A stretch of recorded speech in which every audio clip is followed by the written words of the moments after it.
Well, hello, everyone, and welcome to your Voyage Through Storybook Land. My name is Joe, and I'll be your captain and storyteller here upon the SS Ariel. Just a few reminders before we begin our voyage. Please remain seated at all times, keeping your hands, arms, feet, legs, and fingers inside the boat and away from the water. And parents, please do supervise your children so our journey doesn't take any unexpected turn.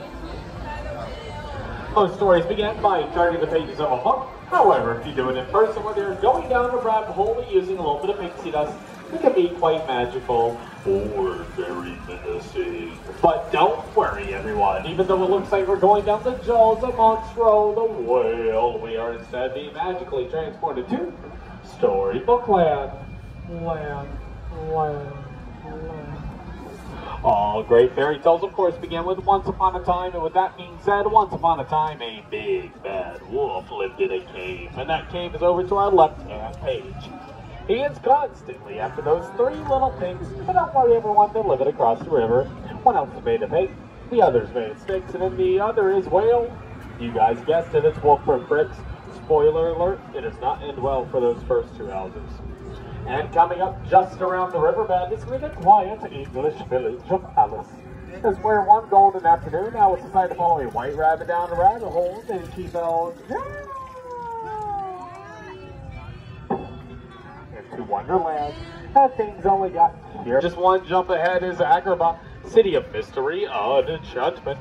This is where a street rat named Aladdin first bumped into Princess Jasmine in the marketplace and stole her heart, of course. And even though they were from two totally different worlds, it was through the power of love. Aww.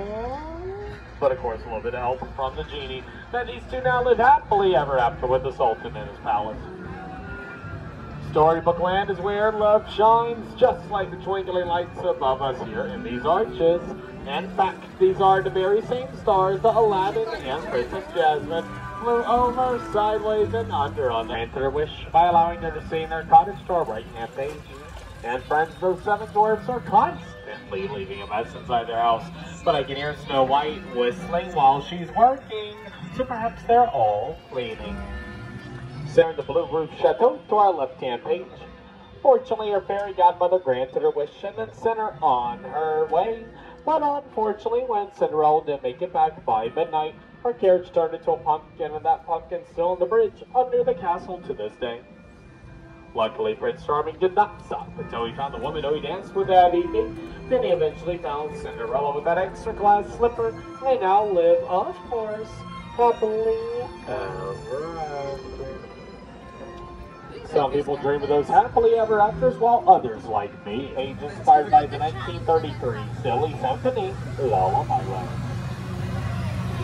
There is magic everywhere here in Storybook Land, including in the 100% real, genuine plants all around us. And friends, I'm actually going to let you in on a little secret, okay? Don't tell anyone. Did you know that Tinkerbell enchanted all these plants with her pixie dust so they could never ever grow up? Yeah, true story. So if you see Tinkerbell today in Pixie Hollow, be sure to tell her, thank you. We have a few more stories coming up here in Storybook Land, including that of The Wit of the Widows, which features bold, broad, and of course, Mr. J. Claudius Toad, whose stately manner is over on our left-hand page. And friends, it looks as though Minette, summer-loving snowman Olaf. It is also here where they learn that the act of true love is more powerful than anything Elsa could conjure herself. And over here to our right-hand page in that Alpine village is where a wood carpenter named Geppetto, seen him from the stomach of Monstro the whale, the blue fairy granted his wish. And yoo-hoo! Okay. If you guys are looking for some good deals of merchandising, don't go there, okay? Let it go. It's very overpriced. And our final story here in Storybook Land is that of a little mermaid named Ariel, who wished to become part of our world, have two human legs, and live with Prince Eric in his castle to our right-hand page. And friends, if you look just beyond the waterfall and a little bit to the right, you'll be able to see the kingdom of Atlantica.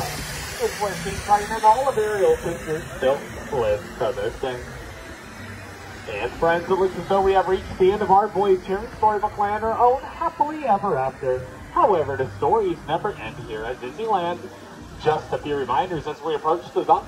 Please remain seated until my count of 3, keeping your hands, arms, and fingers inside the boat. And from all of us here at Storybook Land, it has been a pleasure to have you on board the SS Ariel. And we hope to see you again. Have a magical day here at Disneyland, everyone.